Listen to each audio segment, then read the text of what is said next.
He had it all: the money, the power, the perfect pregnant wife. But at the reading of his father's will, Cassian Winthorpe decided to destroy her.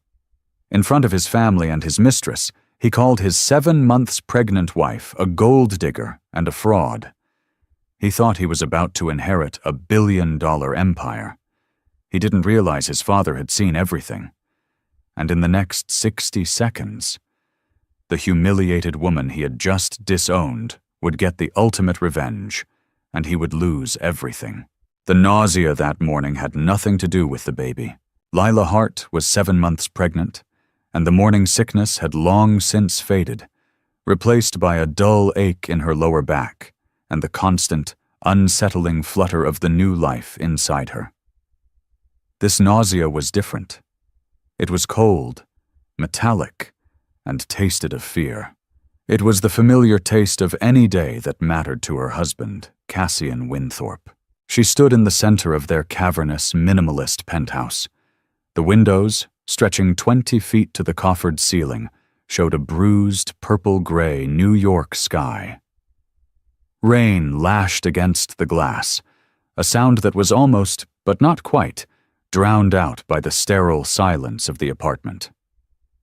Cassian demanded silence. He demanded minimalism.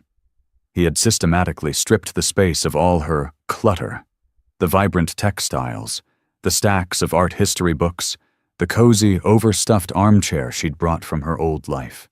Her old life. It felt like a story read about someone else. Lila, the promising young curator at a small but respected Chelsea gallery. The woman who could spot talent in a block of unformed clay, who wore paint-smeared jeans and laughed loudly. Cassian Winthorpe had fixed all that. He entered the room, not walking so much as conquering the space. He was a handsome man, in the sharp, predatory way of a hawk. His dark hair was perfect. His bespoke suit was perfect. He was buttoning his cufflink, a flash of platinum, and he didn't look at her. "The car is downstairs, Lila. Try to look presentable. My father's will, you know. People will be watching." Lila was wearing a simple, elegant black maternity dress. It was cashmere, and it had cost more than her first car. She instinctively smoothed her hands over the swell of her belly. "I am presentable, Cassian." He finally looked at her, his eyes doing a quick, dismissive scan. "It's a bit much, isn't it? The whole Earth Mother thing. It's draining.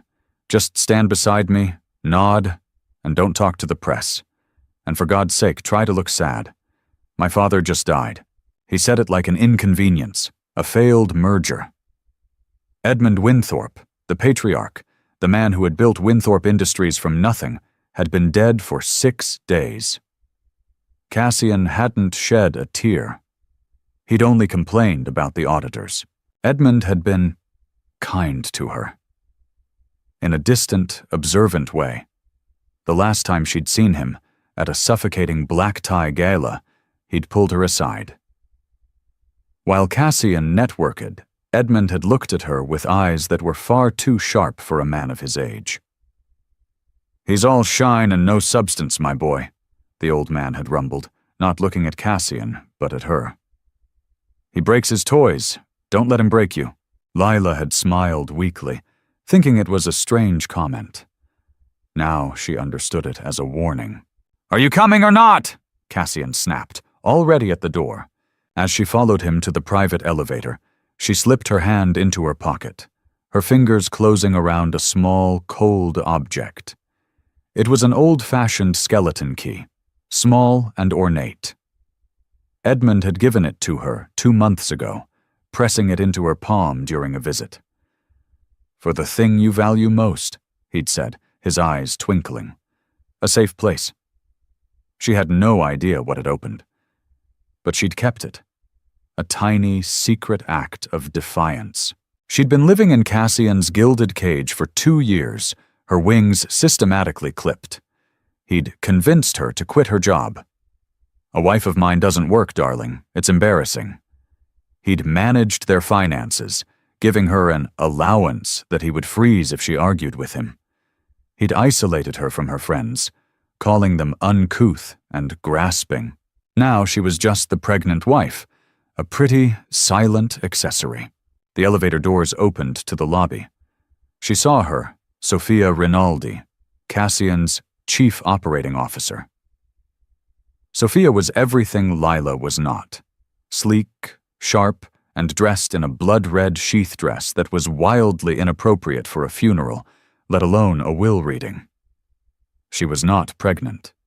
She was, however, Cassian's mistress. Lila knew. She had known for 6 months. The late-night meetings, the scent of a different perfume on his suits, the casual way Sophia would touch his arm in board meetings. It was a humiliation so profound, so open, that Lila had simply absorbed it. To fight it would be to have it confirmed, and to have it confirmed would be to break. And she couldn't break.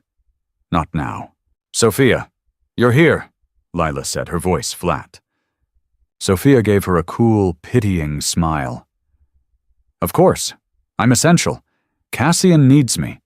This is a business matter, after all." She looped her arm through Cassian's. "We should go. Gideon Blackwood hates to be kept waiting." Cassian didn't just allow it. He leaned into it. He looked back at his 7 months pregnant wife, standing alone in the vast, cold lobby. "Well, keep up, Lila." As she walked out into the rain, past the doorman who wouldn't meet her eyes, she felt the baby kick, a sharp, angry jab under her ribs. The nausea was back, and it was a promise. Today, something was going to shatter. The offices of Blackwood and Finch occupied the top floor of the Liver House, a landmark of corporate power. The boardroom was a museum of old-world intimidation, floor-to-ceiling mahogany, leather-bound books that hadn't been opened in a century, and a heavy, oppressive silence. The rain hammered against the windows, a frantic, angry percussion. Gideon Blackwood sat at the head of the massive, gleaming table. He was a man who seemed carved from granite, wearing a suit as dark and final as the grave. He was Edmund Winthorpe's man, loyal to the end and, apparently, beyond. Lila sat at the table, as far from Cassian as she could manage. Cassian, naturally, had taken the seat opposite Blackwood, the one that screamed heir apparent.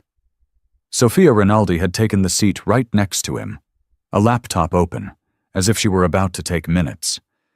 The only other person was Corinne, Cassian's younger sister, a pale, nervous woman who twisted a handkerchief in her lap and shot venomous looks at everyone, but especially at Lila.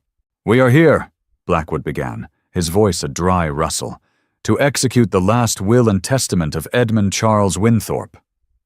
He put on a pair of antique, wire-rimmed glasses and opened the thick, leather-bound document. The air was so thick with tension, Lila felt she might choke on it.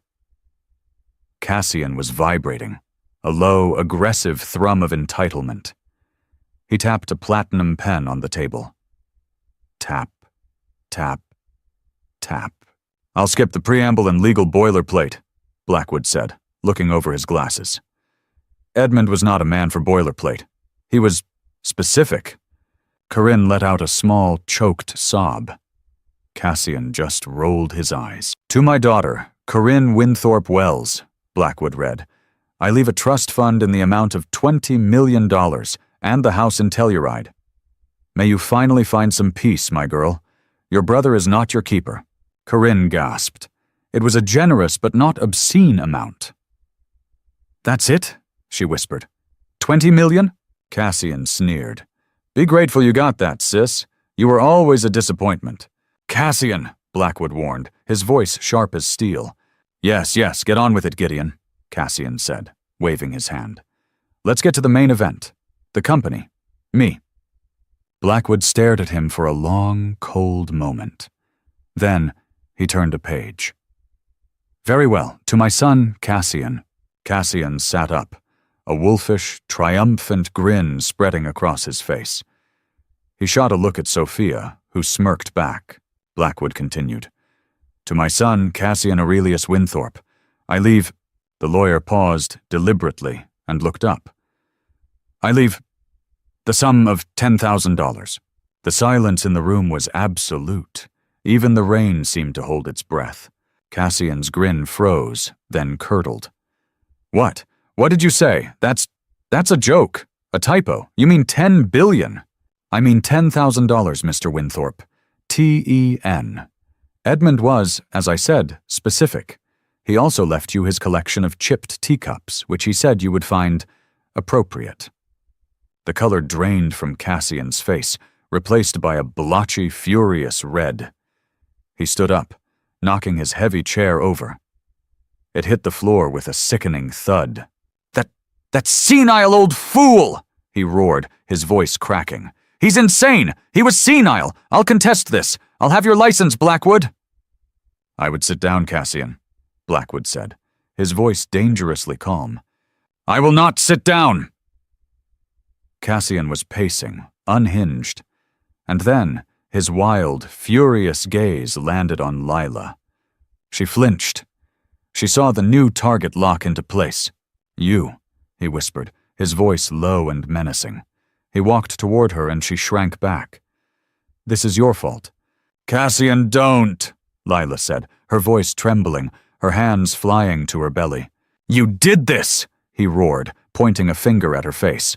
You poisoned him against me. The weak, simpering, artistic little fraud, whispering in his ear, playing the victim." "Cassian, that's enough," Blackwood said, rising from his seat. "Oh, is it?" Cassian laughed, a raw, ugly sound. "Is it enough? I'm just getting started. You think you're so pure, don't you, Lila? My little pregnant Madonna." He turned to the room, a ringmaster performing for his audience. "Do you know what she is? She's a gold digger, a common grasping, social climbing whore who trapped me."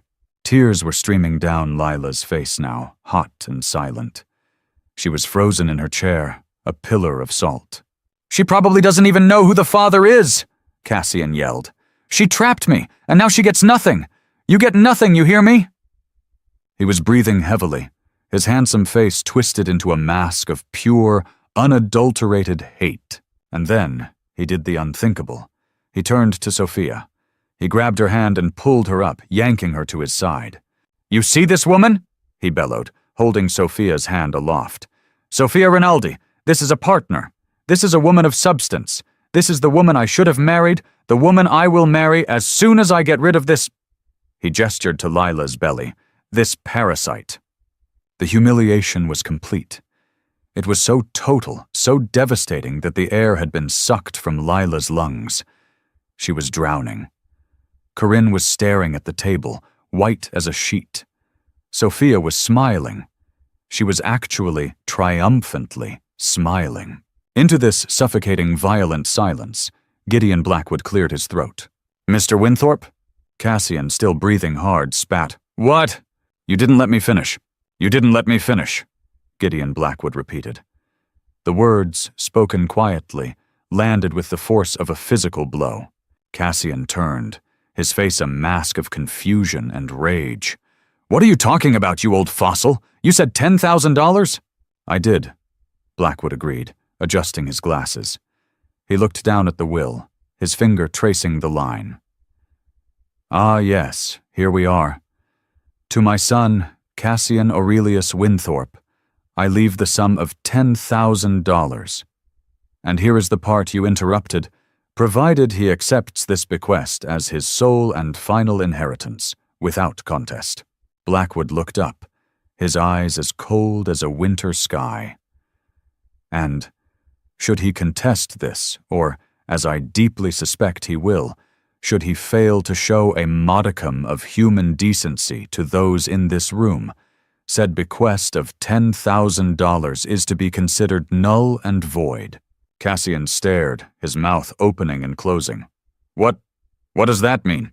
"It means, Mr. Winthorpe," Blackwood said, savoring the title, "that by your performance, you have just disinherited yourself. You get nothing, not even the teacups." Sophia's smile faltered. Her grip on Cassian's hand visibly loosened. But if not me—" Cassian stammered, his bravado shattering, revealing the panicked, small man beneath. "The company. Winthorpe Industries. Who gets it?" "Ah," Blackwood said, turning the page. "The main event, as you called it. The residuary." He paused, looking directly at Lila. The room tilted. Lila, who was still trying to breathe, to push past the crushing weight of humiliation, looked up, her vision blurred by tears. "And now," Blackwood read, his voice gaining a sudden, resonant strength, "to the main beneficiary of my estate. I have spent my life building a legacy. It has been my greatest sorrow to watch my son, Cassian, grow into a man of profound weakness, a man who mistakes cruelty for strength and who values only the shallowest, most reflective surfaces. He is not a guardian. He is a destroyer." Cassian was shaking his head, whispering, "No, no, no. A legacy does not need a destroyer. It needs a creator. It needs a spine of steel, a kind heart, and a long-range view. It needs someone who understands that the foundation is more important than the facade. Therefore, the entire residue of my estate," Blackwood took a deep, theatrical breath, "including all shares and controlling interest of Winthorpe Industries, all real and intellectual property, all bank accounts, trusts, and holdings, both foreign and domestic, I leave in its entirety to my daughter-in-law." Blackwood looked up from the paper, his gaze finding and holding Lila's. "To Lila Hart." The silence that followed was not silence. It was the sound of a universe ending. Lila's gasp was a painful, tearing sound. She thought, for a wild, dizzying second, that she had misheard, that this was some new, elaborate cruelty. Cassian let out a sound. It was not a word. It was a high, strangled wail, the sound of a dying animal. "No, no, she can't! It's impossible! I am the heir!" Sophia Rinaldi had stumbled backward, her hand over her mouth, her eyes, for the first time, wide with genuine shock. She wasn't looking at Cassian. She was looking at Lila. She was looking at the new queen. "It's not possible," Cassian was chanting, clutching his head. "It's not legal." "Oh, it's perfectly legal," Blackwood said, a thin, satisfied smile playing on his lips. "Edmund and I spent 6 months on this will. It is ironclad, and it gets better." "Better?" Corinne whispered, her face pale but her eyes, for the first time, alive with a terrifying, fascinated light. Edmund left a personal letter for Lila. He also left several addendums. "For example," Blackwood said, pulling a new sheaf of papers from a folder. "As the new owner and chairwoman of the board, Mrs. Hart's first act will be, yes, the immediate and summary termination of the employment contracts for one Cassian Winthorpe, CEO, and one Sophia Rinaldi, COO, for cause. Morals clause, among other grosser financial malfeasance." Sophia let out a small, "Oh, you can't!"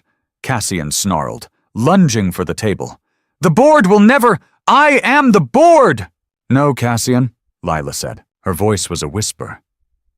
But in that room, it was a thunderclap. Everyone turned to her. She was still seated. The tears had stopped. Her face was pale, streaked with mascara, but her eyes were different. The fog of abuse, of fear, had vanished. In its place was a cold, clear Arctic blue. She slowly, painfully, pushed herself to her feet, her hands resting on her pregnant belly, a gesture that was no longer one of defense, but of power. "You can't!" Cassian pleaded, his tone shifting instantly from rage to a desperate, whining bargain. "Lila, baby, you don't know what you're doing. You can't run a company. You're an artist. You need me. We can run it together." He started toward her. "Stop," she said. The word was quiet, but it had the weight of the entire Winthorpe estate behind it. He froze. She looked at Blackwood. "Mr. Blackwood, is there security?" Edmund anticipated there might be a transition of power, Blackwood said, pressing a small, discreet button on his desk. The boardroom doors opened instantly, and two very large men in dark suits entered. They were not lawyers. "Cassian," Lila said, her voice shaking but gaining strength with every word. "You called me a gold digger, a whore, a parasite. You humiliated me. You stood there with your mistress, and you disowned me and my child." "Lila, I was angry. I didn't mean it." "Yes, you did," she said. "You meant every word. You just miscalculated. You thought I was a nothing. You thought I was a failed artist you had trapped." She took a step toward him. "But Edmund? Edmund saw me. He knew." She looked at Sophia, who was gathering her laptop, her face a mask of cold fury. "Sophia, you're fired! Get out of my building!" You bitch!" Sophia hissed. "Gentlemen," Lila said to the security guards, ignoring Sophia. "Please escort Mr. Winthorpe and Ms. Rinaldi from the premises. They are to be given 10 minutes to clear their personal effects from their desks, and then they are to be removed. Permanently." "You'll regret this, Lila!" Cassian screamed as the guards took his arms. "You will not survive this. I will ruin you. I'll take the baby." "You will not," Blackwood countered. Edmund also established a trust, a legal war chest for Mrs. Hart, to protect her and the child from any frivolous or vexatious litigation. "Your name is on the list, Cassian. You sue her. You're looking at a countersuit that will leave you, well, with less than your current zero." The fight drained out of Cassian. It was as if his strings had been cut. He looked, for the first time, small. The guards dragged him, sputtering and empty, from the room. The door clicked shut. Lila stood in the silent, mahogany-paneled room. Corinne was staring at her, her mouth slightly open, and then Lila's knees buckled. She would have fallen had Blackwood not crossed the room in 2 surprisingly fast strides to catch her arm, guiding her into the chair Cassian had knocked over. "Breathe, Mrs. Hart," he said, his voice surprisingly gentle. "Just breathe. You have a great deal of work to do." The silence that fell in the boardroom was heavier than the one before. It was the silence of a bomb crater, the air still crackling with ozone. Corinne was the first to move. She stood up, her chair scraping on the polished floor. "You!" she said, her voice trembling. She wasn't looking at Lila with admiration. It was a new kind of hatred, mingled with a terrible, grudging respect. You planned this. You seduced my father. You played the poor, gentle victim, and you stole it all." "Corinne, I did nothing of the sort," Lila said, her hands pressed to her temples. The adrenaline was fading, leaving a vast, echoing emptiness. The baby was turning slow, heavy cartwheels. "Didn't you?" Corinne's laugh was sharp and brittle. "Well, congratulations, sister-in-law. You won. You got the money, you got the power. You even got my father's love, which is more than Cassian or I ever did." She grabbed her purse, the one that cost $20,000. "Don't think this is over. You may have fooled Edmund, but you haven't fooled me. You have no idea what you've just inherited. It's not a company. It's a monster, and it will eat you alive." She stalked out of the room, leaving the scent of expensive, bitter perfume in her wake. Lila was alone with Gideon Blackwood.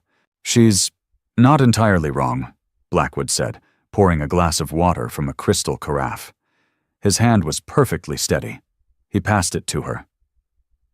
"About the company, that is. Not about you. Edmund was very clear on you."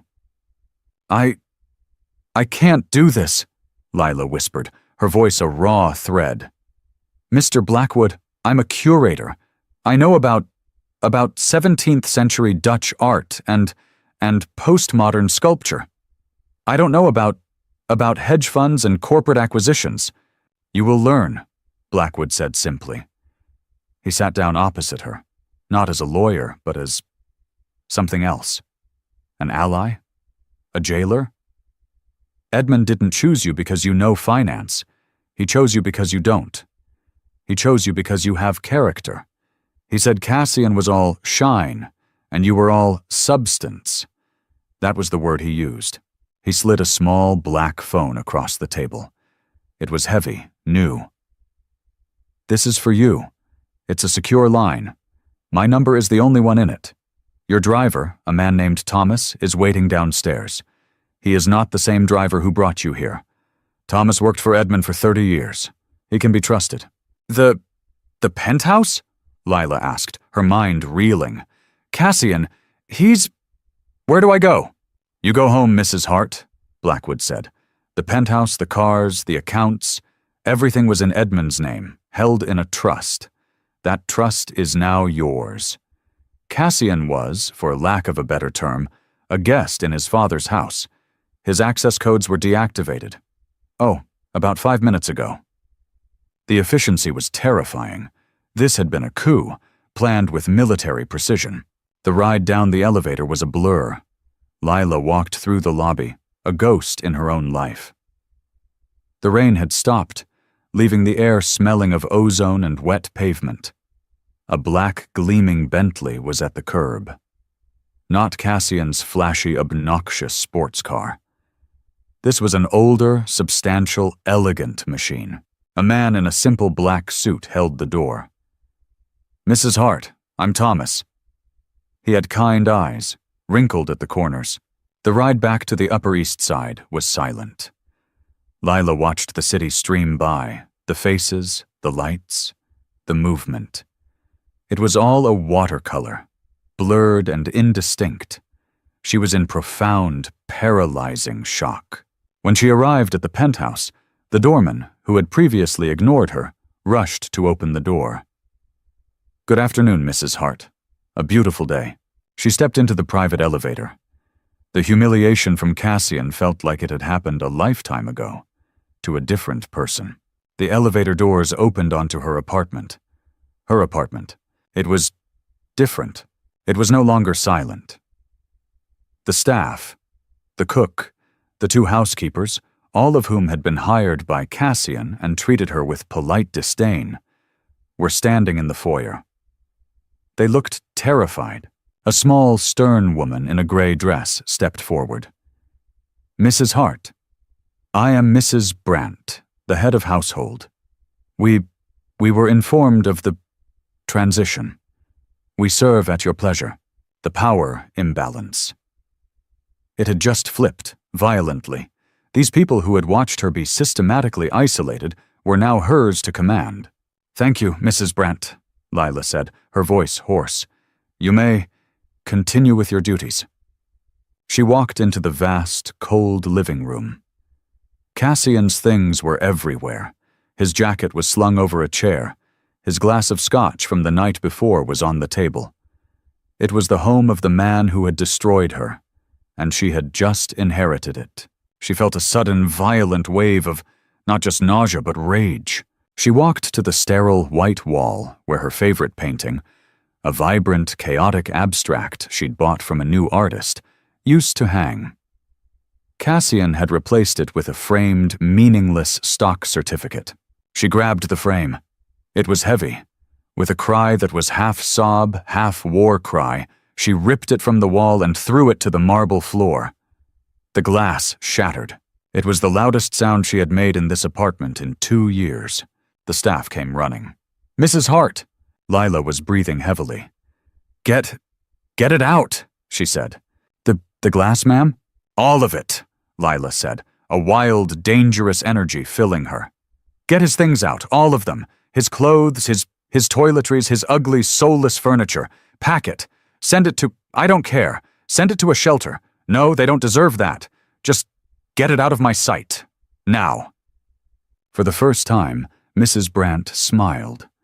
A tiny, thin, real smile. "At once, Mrs. Hart." Lila walked, trembling, to the master bedroom. She locked the door. Her phone buzzed. It was the secure phone. A text from Blackwood. "He's on the street. He tried to access his accounts. He's loud. He is no longer your concern. Your concern is what's next." Lila sat on the bed. What was next? She was 7 months pregnant. She was a billionaire. And she was utterly, terrifyingly alone. The The first 24 hours were a disorienting blur of power and panic. Lila slept for 3 hours in the guest room, a space Cassian had never entered. She woke up to a changed world. The penthouse was bustling with a quiet, efficient energy. Mrs. Brandt had, with what seemed like gleeful precision, mobilized her staff. Cassian's entire existence was being professionally erased. Closets were emptied. The ugly, minimalist, masculine sculptures were gone. By noon, the apartment was half empty, but it was the first time Lila could breathe in it. The panic, however, was real. She was the new head of a multi-billion-dollar global conglomerate. She looked at her laptop, the one Cassian had given her, and which she suspected he monitored. And she didn't even know the login for the Winthorpe Industries intranet. The secure phone buzzed again. Blackwood. Mrs. Hart, the board has been restless. They are demanding an emergency meeting. I've scheduled it for 10 a.m. tomorrow. You must be there. Be there? Lila said, pacing the room. Be there and say what? Hello? I'm the pregnant artist who just inherited you all? You must assert your authority. Blackwood's voice was firm. They smell weakness. Edmund's shadow is large, but it's fading. They see you as a regency, a placeholder. You must prove you are the throne. How? Edmund is gone. I don't know his plans. I don't know his anything. There was a pause on the line. But you do. Edmund was, as I said, specific. He left you more than the company, Lila. He left you the manual. The manual? What manual? A business plan? A key, Blackwood said. He told me he gave you a key. He said, she'll know what to do with it when the time is right.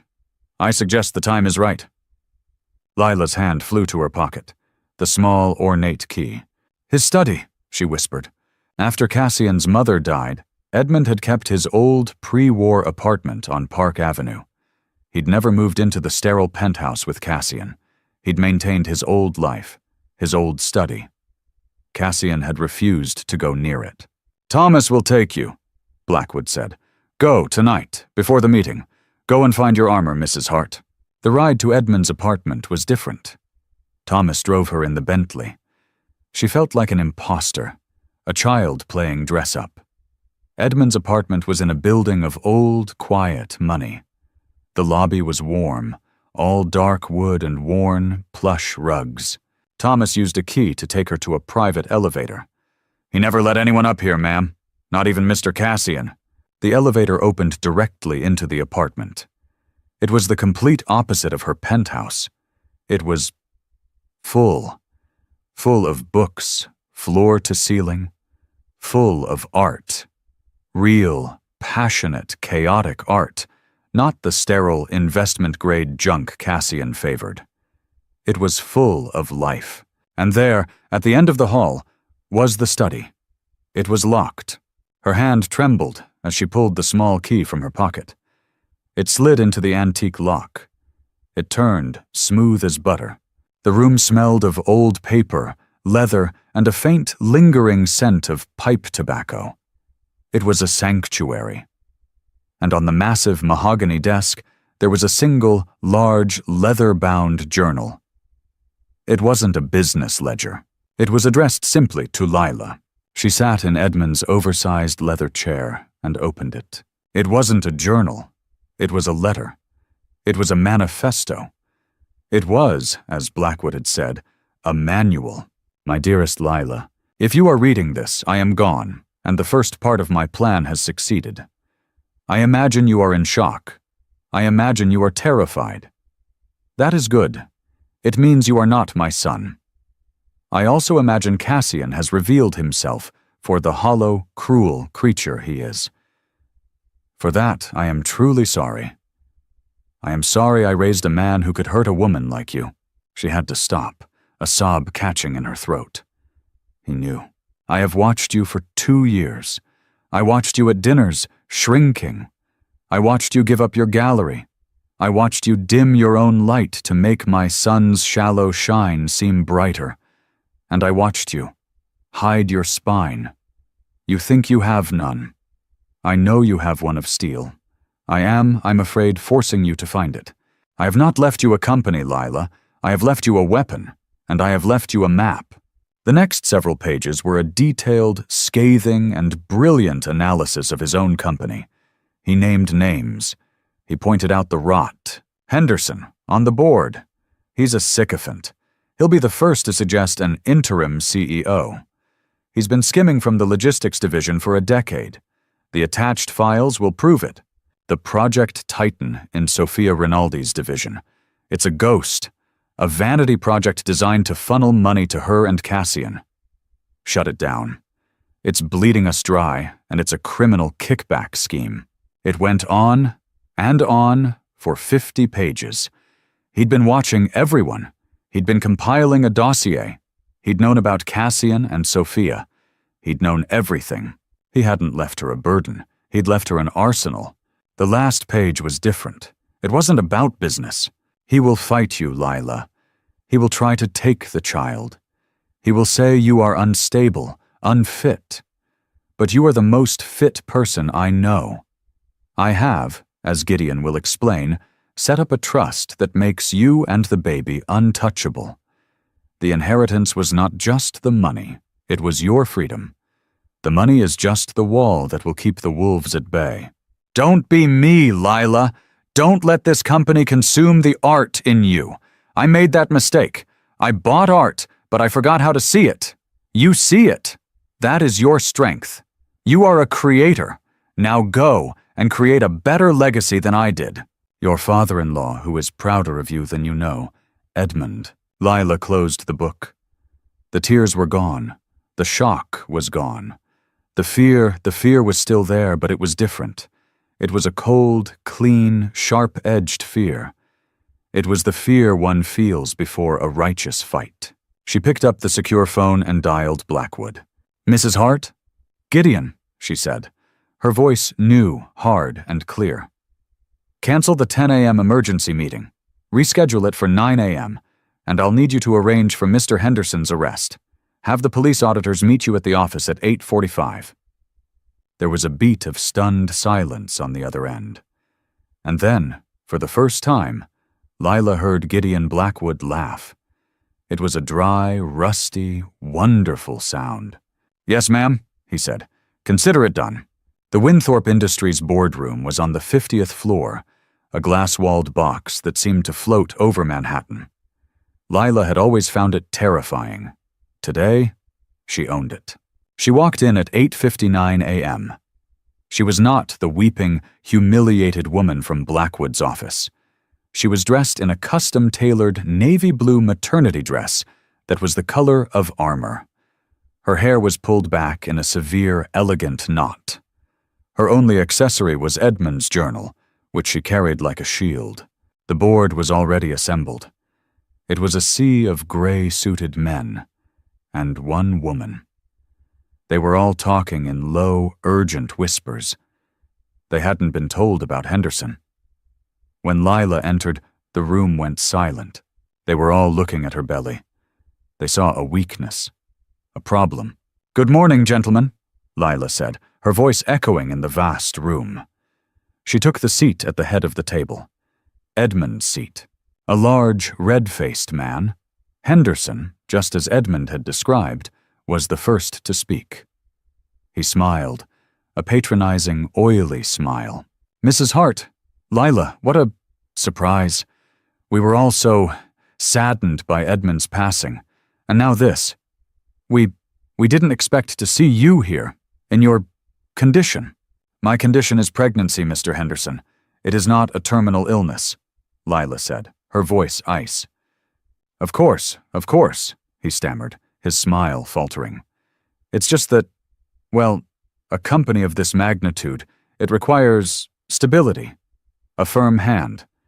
We were, as a board, preparing to discuss appointing an interim CEO, someone to guide the ship, while you know, focus on your family." "An excellent idea, Mr. Henderson," Lila said. The room relaxed. The men smiled. "However," she continued, "I will be that hand. There will be no interim." The smiles vanished. Now, Lila, Henderson started, his voice turning from patronizing to angry. You are an art curator. You are a child. You cannot possibly understand what we do here. You will run this company into the ground. Edmund was senile. This is a farce. Mr. Henderson, Lila said, opening the journal. Are you familiar with a shell corporation named Titan Logistics based in Delaware? The color drained from Henderson's face. Or your consulting arrangement with the Port Authority in Singapore? The one that's paid you $4.3 million over the last 2 years? This is slander! Henderson sputtered, standing up. You can't prove a thing. I don't have to, Lila said, nodding to the door. They can. As if on cue, the boardroom doors opened. 2 NYPD detectives and a team of forensic accountants, led by Gideon Blackwood, entered the room. Robert Henderson, the detective said, you're under arrest for fraud, embezzlement, and racketeering. The boardroom descended into chaos. Henderson was shouting. The other board members were on their feet, yelling, What is the meaning of this? Lila stood up, her hands flat on the table. Sit down, she yelled. The room once again fell silent. They stared at her. Mr. Henderson, Lila said calmly, as he was being handcuffed, was a thief. My father-in-law, who was not senile, was aware of it for some time. He was also aware, she said, her eyes scanning the other horrified faces, of all your little secrets, your golden parachutes, your pet projects, your indiscretions. She let the threat hang in the air.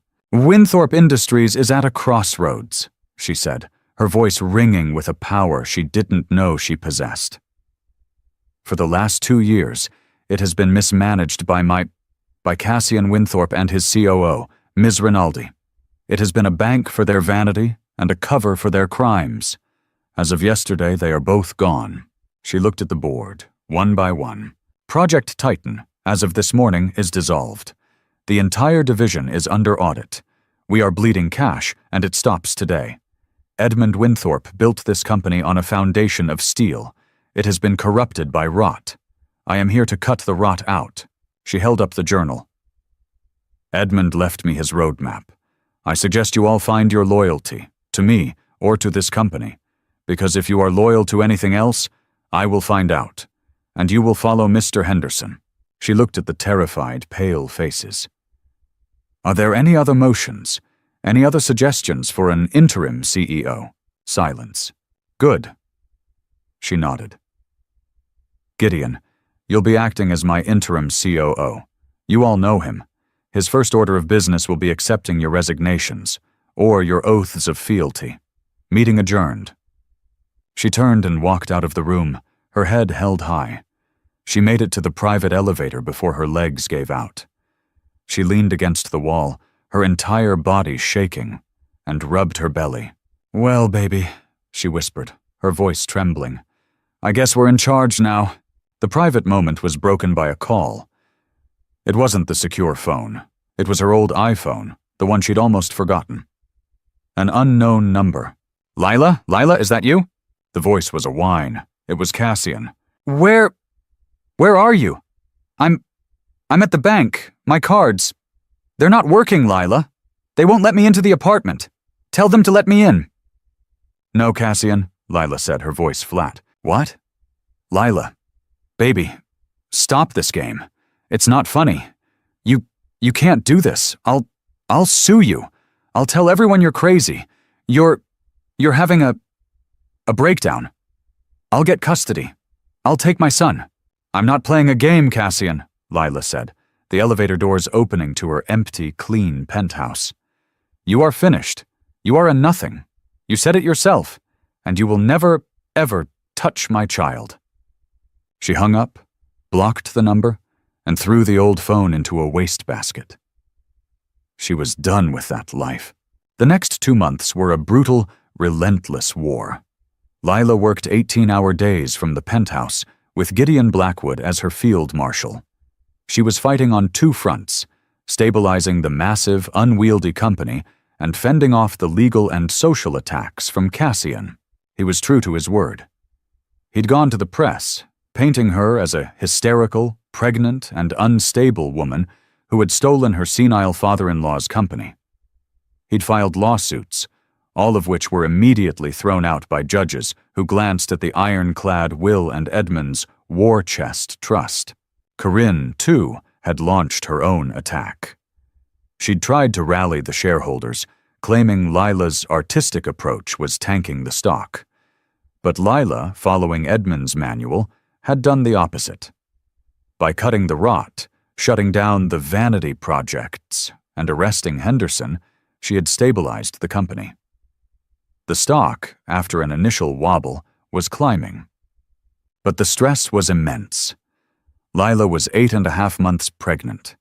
She was exhausted, lonely, and terrified. She was a queen on an isolated island. One night, after a grueling 14-hour call with the Tokyo board, the pain started. It wasn't the dull ache she was used to. It was a sharp, searing, terrifying pain. She was in early labor. Thomas, her driver, broke every speed limit getting her to the private wing of the hospital, the one Edmund Winthorpe had endowed. It was a medical emergency. The stress, the doctor said, had taken its toll. "We need to get the baby out, Mrs. Hart. Now." Lila was terrified. She was alone. She was about to bring her child into the world, and the only person she had to hold her hand was a kind, aging driver who waited in the hall. As they were prepping her for the emergency C-section, a commotion erupted outside her room. "You can't keep me out! That's my wife! That's my son!" It was Cassian. He burst through the door, his hair wild, his suit rumpled. He didn't look like the sharp, cold man he'd been. He looked broken, desperate. "Lila," he said, rushing to her bedside. "Lila, I heard. I came as soon as I heard." "Get out!" she panted, clutching her stomach as a contraction ripped through her. No, baby, listen." He grabbed her hand. His was clammy. I'm so sorry. I've been a monster, an idiot. The money, my father. It made me insane."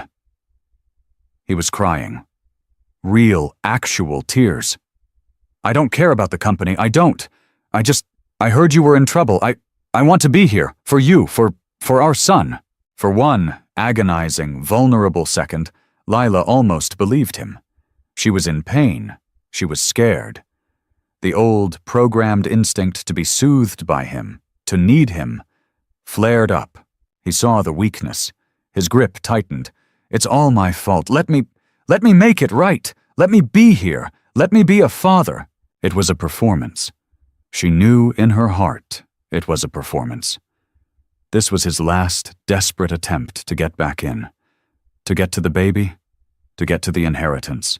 The pain subsided for a moment, leaving her with that cold, Arctic clarity. She pulled her hand away. "Get out, Cassian."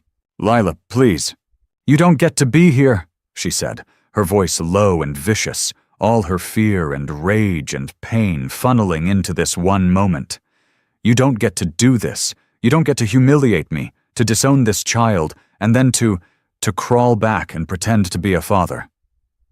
This is the consequence, Cassian. You wanted me to have nothing. You wanted me to be alone. Well, you got your wish. You're just on the wrong side of it." "Lila!" "Security!" she screamed, the word tearing from her throat. Hospital staff and Thomas were in the room in an instant. "Get him out of here!" Lila ordered, tears of pain and fury streaming down her face. "He is to have no contact, no access. He is not the father. He is nothing." Cassian looked stunned. He looked at the woman in the bed, pale, sweating, in agony, but with eyes of iron. And he finally understood. He had lost. He had lost completely. He was escorted out, not yelling this time, but slumped, a hollow man. The C-section was fast. And as Lila drifted in the twilight of anesthesia, she heard a sound. A tiny, furious, healthy wail.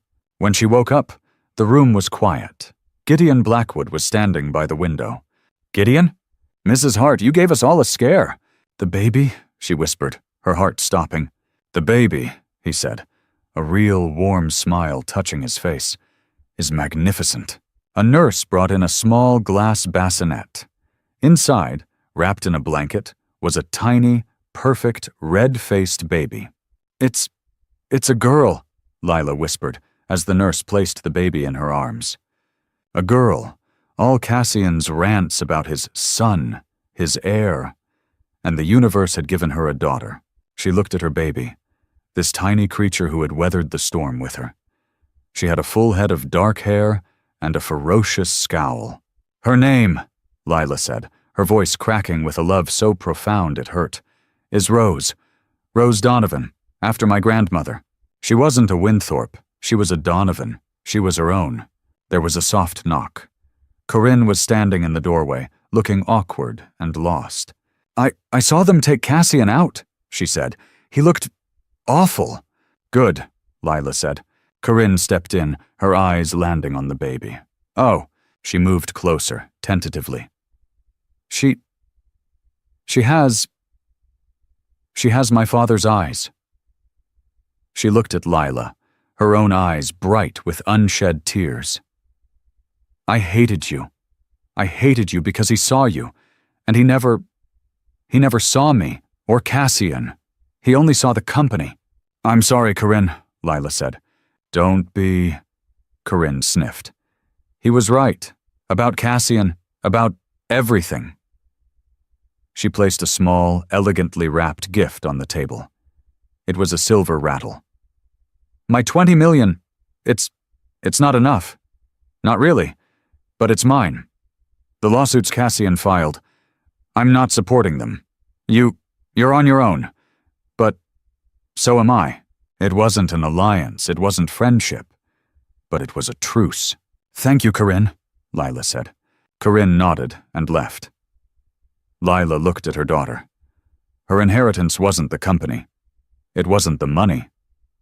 This was the only thing that mattered.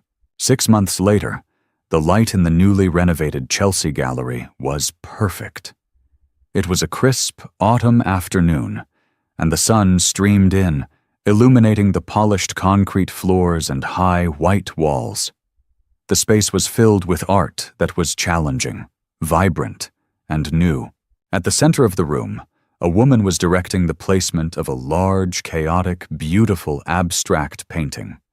She was dressed in dark jeans, a simple white blouse, and a black blazer. Her hair was in a messy bun. In a high-tech, ergonomic baby carrier strapped to her chest, a 6-month-old baby with a ferocious tuft of dark hair slept soundly. "A little to the left, Mark," Lila said. "It needs— Yes, right there." The woman who had inherited a billion-dollar empire was hanging a painting. Gideon Blackwood, dressed in a surprisingly stylish tweed jacket, stood by the door, holding 2 cups of coffee. "I'm still not convinced this is a sound use of the CEO's time, Mrs. Hart." Lila laughed, taking the coffee. She had hyphenated her name, a quiet but clear statement. "It's the only sound use of my time, Gideon. You're the one running the company." It was true. In a move that had shocked the financial world, Lila had promoted Gideon Blackwood to CEO of Winthrop Industries. She had retained her title as chairwoman of the board, but she had handed the day-to-day operations to the one man Edmund had trusted.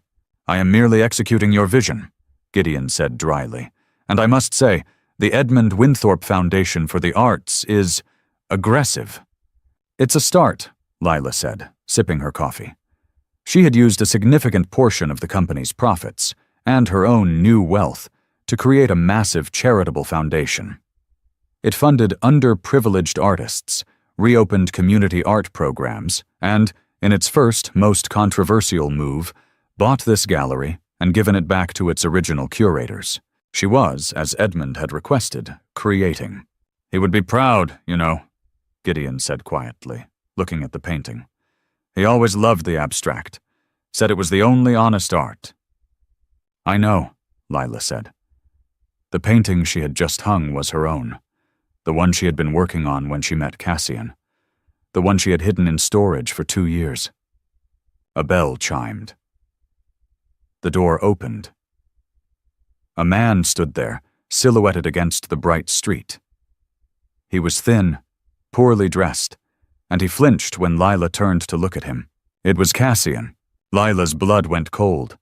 She instinctively put a hand over Rose. "Cassian," Lila said. Her voice was steel. "You are trespassing. I have a restraining order." I know, I'm not here for that," he stammered. He looked terrible.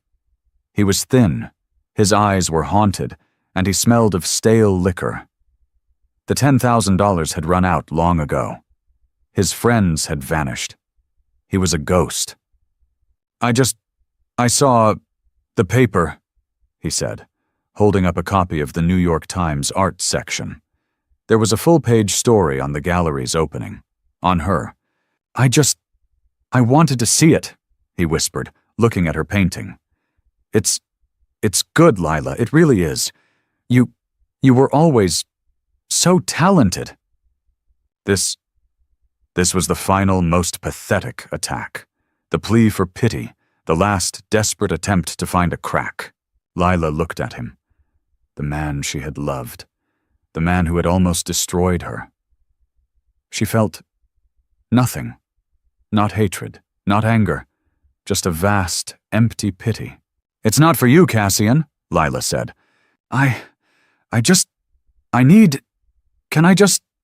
Can I see her? Just once? From far away?" he pleaded, his eyes fixing on the sleeping bundle on her chest. Rose, as if sensing him, stirred and made a small, unhappy sound. "No," Lila said. "You don't get to see her. You don't get to know her. You gave up that right when you called her a parasite." She took a step forward, and he flinched back. "You need to go. Now. Or I will have you arrested." "Lila, please." "Go, Cassian. Go and get well, or don't. But you are not part of this story anymore." He looked at her for a long moment. A man staring at a locked door. He saw no key. No knob. Just a solid, impenetrable wall. He turned and, with his shoulders slumped, shuffled out of her gallery and out of her life. Gideon Blackwood let out a breath. "That was well done." Lila turned back to the painting, her heart hammering. "He's pathetic." "He is, and you are not." She looked at her work. She looked at her daughter. The humiliation had been public, scalding, and designed to break her. But it hadn't. It had burned away the dross, the fear, the woman she had been pretending to be. The inheritance wasn't the money, it wasn't the company. Edmund had been wrong about that. The inheritance was her. Her art, her strength, her daughter. She smiled. A real, full, genuine smile. "Let's open the doors, Gideon. We have work to do." And so, Lila Hart, the woman they tried to break, rebuilt an empire, not with steel and glass, but with art and heart. She learned that true power isn't about what you inherit, but what you build. Her humiliation was public, but her redemption was hers, and she and her daughter were finally free. What did you think of Lila's ultimate revenge? Do you believe people like Cassian can ever truly change, or was his final appearance just another manipulation? Let us know your thoughts in the comments below. And if you love stories about incredible strength and karmic justice, be sure to like this video, share it with a friend, and subscribe for more powerful real-life stories.